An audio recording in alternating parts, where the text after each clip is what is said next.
My dear friends, what beautiful music, beautiful singing.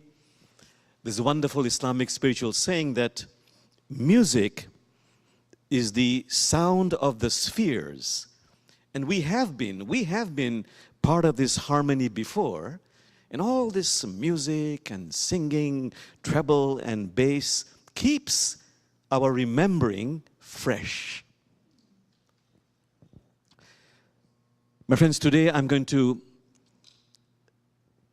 give you some snippets about teaching stories, some poetry. This is the way that I learned the best in opening up my mind and opening up my heart. The danger is if I give too much of it, too many of these, it might cause what is called spiritual indigestion. So take it little by little.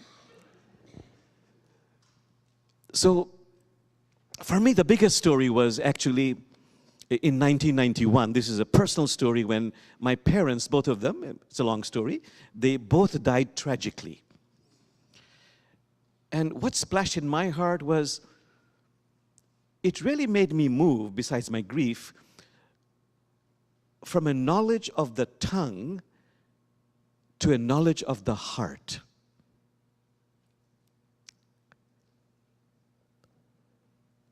It made me aware that, wow, everything is so mysterious, within and without.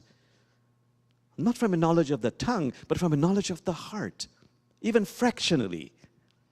Yes, there is traffic and trade in those mysterious realms. Yes, there is, as Rumi says, an invisible hand that moves around our bird cages. And there's one particular poetry I love very much that says, I was sleeping and being comforted by a cool breeze. I was sleeping and being comforted by a cool breeze when suddenly a gray dove from the thicket began to sing and sobbed with longing. And this dove's crying, this bird's crying, woke me up and made me realize I had been so late sleeping, so separated from my own soul. And this bird crying woke me up. Praise, praise to all early waking grievers. Praise to all early waking grievers. Just be with that for a few moments.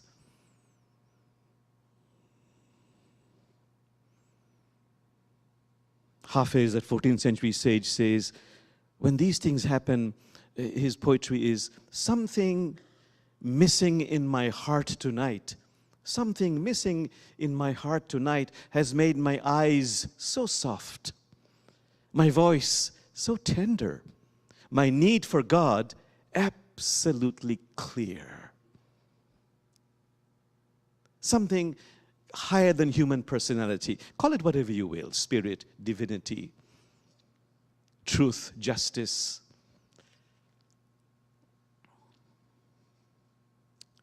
Okay, the next insight for me is, Brother Jamal, I say compassionately, can you accept change? Change is inevitable. That wonderful insight.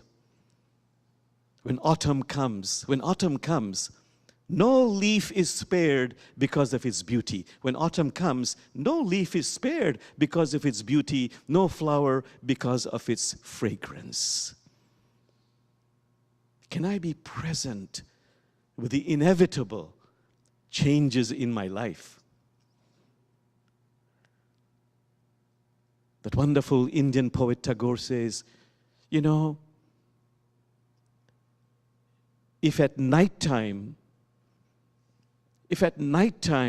you miss the daylight so much that you're crying and crying and crying for the lost daylight, you're going to miss out on the beauty of the stars. And I remember It was not immediately, but some years later I came across this story, which is slightly related, about really just letting go. Can I let go? The art, the spiritual practice of just letting go. It's interesting, it's both in Islamic spirituality, also in Buddhism, the same story, and everything is allegorical. A man has to go to a certain destination and crosses difficult mountains, dangerous forests, but now comes to a large body of water. He cannot swim it. But he casts his creative eyes around and he sees their vines and their poles, bamboo poles. So he puts some bamboo poles and puts the twinings around them, makes a small raft, gets on it, and is able to cross that body of water. But having gone to the other side, overcome this obstacle, what does he do? He picks up the raft and he puts it on his head and starts walking towards his destination. That's the end of the story. But the insight is that now how burdensome and heavy his journey has become. He can't let go of that. And understandably, there could be other rivers, obstacles, and maybe no twinings, no bamboo poles. But can he have faith? Faith in something higher than human personality. Faith is the bird that sings in the dark. Faith is the bird that sings in the dark, knowing that dawn is coming. That's why the Quran says again and again, develop this practice. Be conscious of something higher than your human personality. The words are, be conscious of God, be conscious of God, be conscious of God. Faith does not come from hearsay. Sufis say, move from borrowed certainty to inner knowing. That's real faith. But God, of course, divinity, spirit, is the biggest mystery. That's why Rumi, when he talks about God, he always prefaces it by saying, sell your cleverness and buy bewilderment. The Sufis say, whatever you think God is, the opposite is also true. In the name of Him who has no name. In the name of Him who has no name, but who appears by whatever name you call her.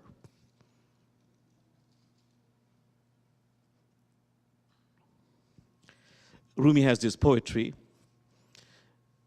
They say the beloved is so sweet, so sweet, so sweet. I show them my scars. I show them my scars where his polo stick thrashed me. Now they say, God is terrible, a monster, a maniac. I show them my eyes melting in his tender passion. This is a true story of a Bedouin who said, do you have faith in God? Do you believe in God? And the Bedouin replied, you mean the God who sent me illnesses, poverty, afflictions, made me wander from country to country to country? But as he spoke, he entered into a state of ecstasy. I see clients who tell me, and these are clients who have been savaged by life circumstances, incest. Daughter was murdered. Father was a political rival to the prevailing president. He was thrown off in a helicopter. They say, we'll do therapy on one condition. Please never mention the word God. Of course, I honor that. But to me, the biggest mystery about God is that from these people who never wanted me to mention the word God, once they have done their healing and empowerment and transformation, these same people become the greatest, most ardent lovers of God. So much so I'm reminded of this Sufi song. It is in Urdu, which is the language of Pakistan, which says, Allah hame Allah walo se bachaye. Meaning, oh God, it's a song, oh God, save me from all these God lovers.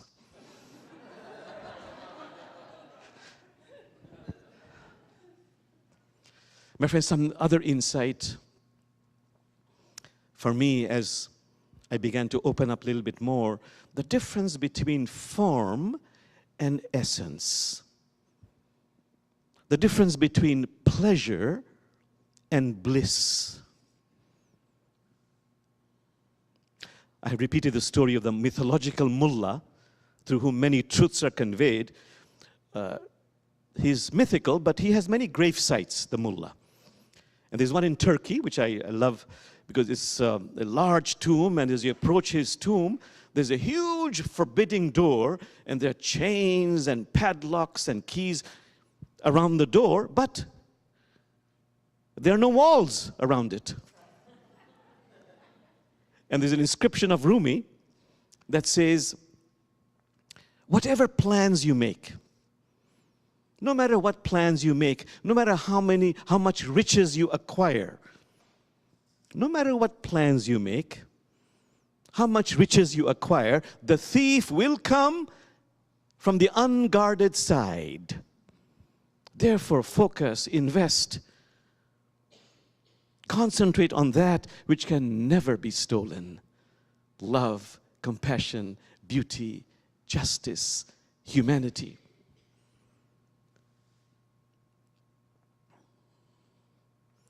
Pleasure and bliss. The next insight. I love the true story of this wonderful 19th century. I'm from Bangladesh. I'm a Bengali saint named, some of you might heard of him, Ramakrishna. You know, he was famous for, in those British days, he would rush into the liquor stores and tell all the patrons who were kind of drunk and intoxicated and buying lots of whiskey and alcohol. He said, brothers, sisters, you're on the right track. It's beautiful. What you're doing is beautiful. What you want, what you are yearning for is beautiful. But I beg you, become drunk on real wine. He would rush into this, what is called parfumerie, the perfume stores, and tell all those ladies and men buying perfume, saying, how beautiful, you love beauty, your soul loves beauty, but I beg you, you're on the right track. Go wild with real fragrance. That's why the Buddha says, forgo pleasure so you might attain bliss. Bliss is your birthright. You deserve bliss.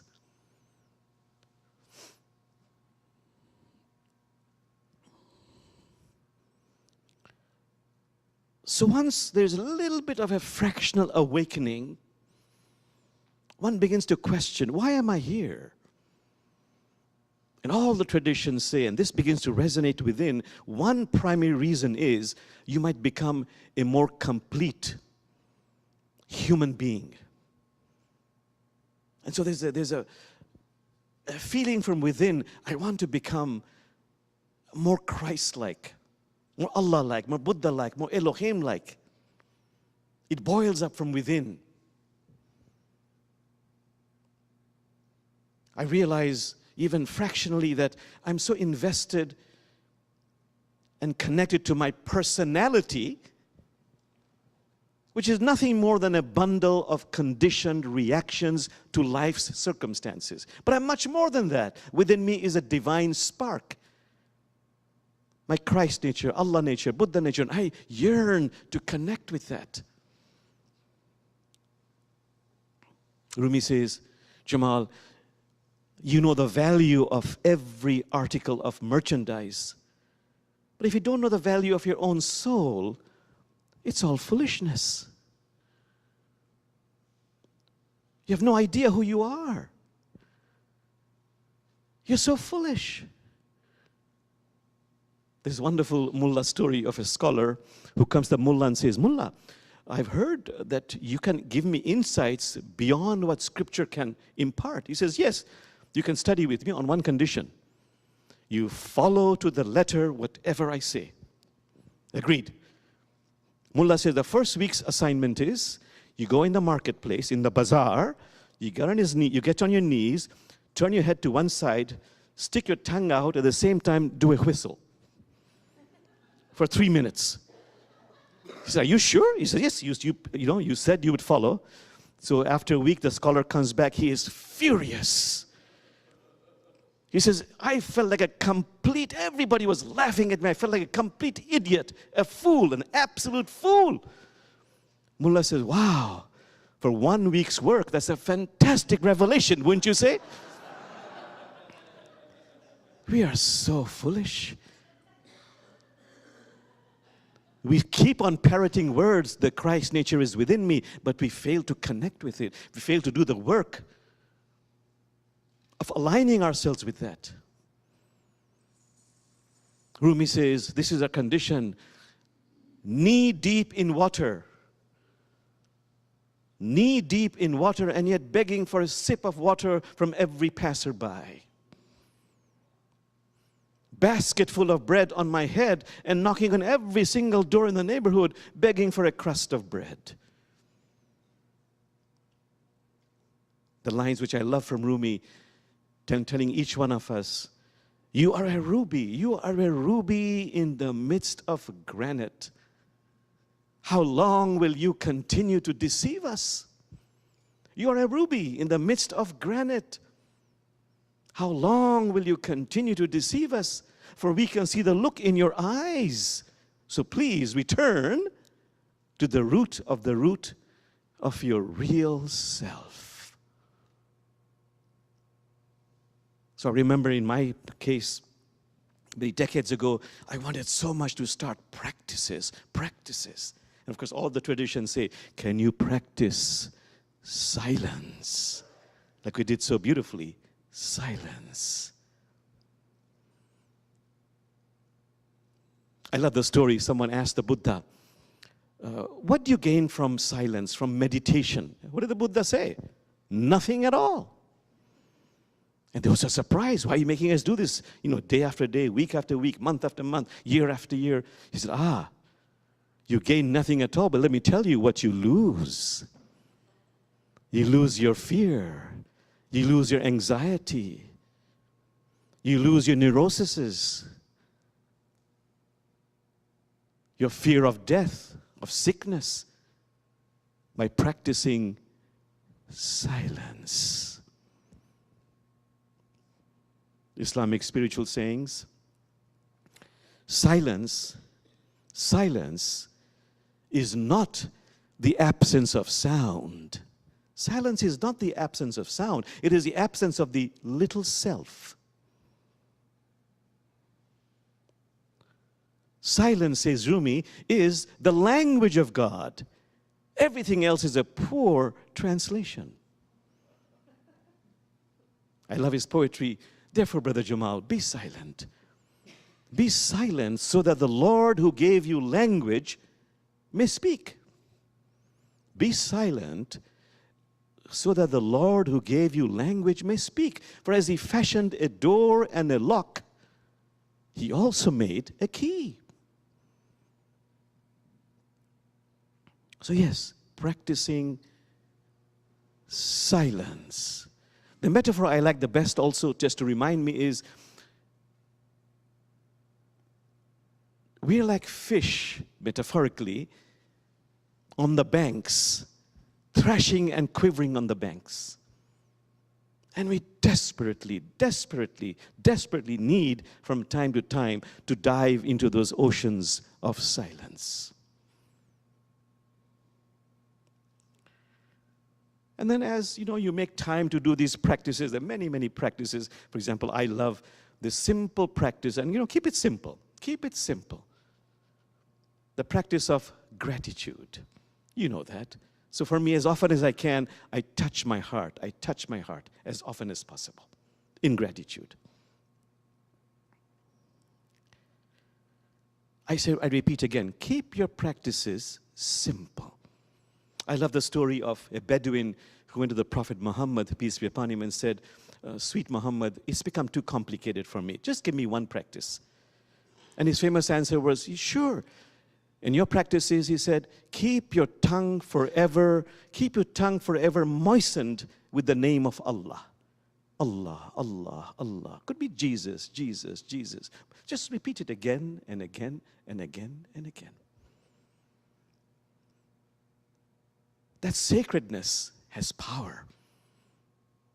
The sense of presence with which you do this chanting, inert mantra you repeat, has power. A Sufi master says, oh God, by chanting your name, I remembered you so much that little by little you arrived in me, and little by little I departed from within me.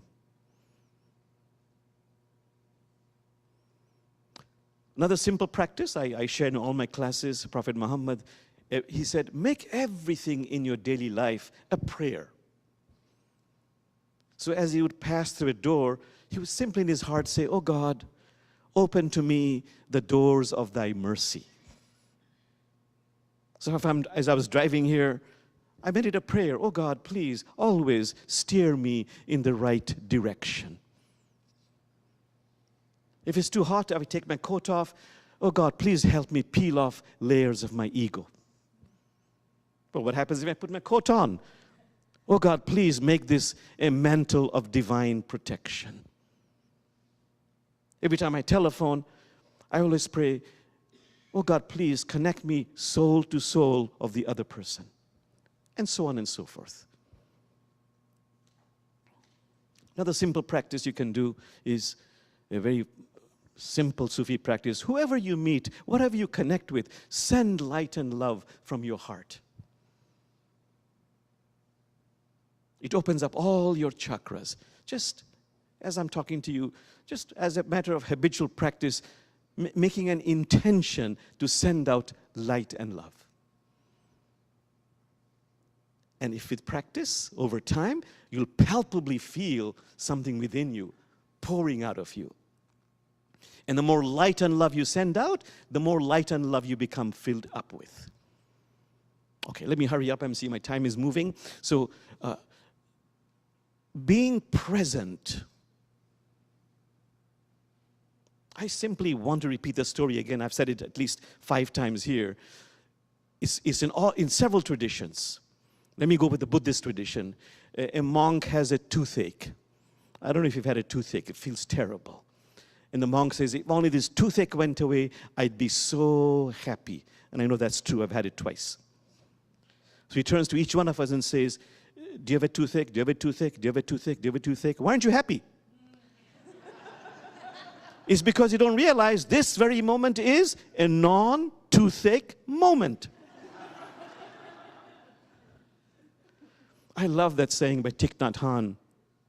The miracle is not to walk on water. The miracle is to walk on land. I love to meditate on this insight. When sitting, sit. When sitting, sit.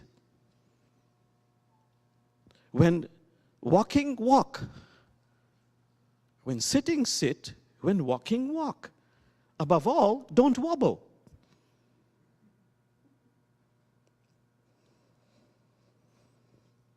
Quick insight about the mind. The mind. The Buddha said it very beautifully. We are what we think. We are what we think. Everything that we are arises with our thoughts. Think and act with a pure mind, and happiness follows you as the wheel follows the oxen cart. Think and act with impure thoughts, and sorrow befalls you as your shadow follows you. The mind. Can you observe your mind? The 2 monks on a windy day, and there's a banner fluttering in the wind. One says, the wind is moving. The monk says, you're wrong. The flag is moving. They go to a greater sage who says, you're both wrong.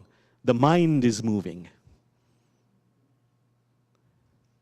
Or the other famous story, which I'm sure you know, two monks again, to a particular destination. They walk, they come to a stream of water. There's this beautiful woman with a silken dress who says, brother monks, this is a very beautiful dress I have. I'm afraid to cross this stream. It'll soil my beautiful dress. Can you just pick me up and put me on the other side? One monk immediately picks her up, carries on to the other side, drops her there, and the two monks continue. Another monk chastises the monk who carried that woman, saying, brother, we have vows of chastity. We're not supposed to touch women. You touched her. You carried her. The monk says nothing. Again, after a certain distance, says, how could you do that? We have vows of chastity. Happens a third time. Finally, the monk says, brother, I picked her up, I carried her, and dropped her on the other side, but you are still carrying her. The mind. Very quickly, the heart. Why is the heart so important? For Islamic spirituality, for Sufis, it's because there's a wonderful saying of the Prophet Muhammad where God said in a dream, I cannot be contained in the space of the earth, God says. I cannot be contained in the space of the heavens, but I can be contained in the space of the pure, loving heart of my devotee. Can I purify my heart? Can I purify my heart? It becomes like a polished mirror reflecting the face of Allah. Rumi saying, oh, Brother Jamal, if you get irritated by every rub, how will the mirror of your heart ever be polished? And if my heart is open, what's the big deal about my heart being open? If my heart is open, of course, I have access to divine heart within me, to God within me. But if my heart is open, there's so much more space for joy, passion, love to flow in. And when I suffer pain and sorrow, because the space is so much more, I feel it less. I develop what Buddhists call, when my heart is open, a vibration of equanimity. You've heard the word? Equanimity. I love the story of, on a moonlit night, a monk's house is burned to the ground, is a fire. And all the monk does is look at the moon and says, finally, a perfect view of the moon at night.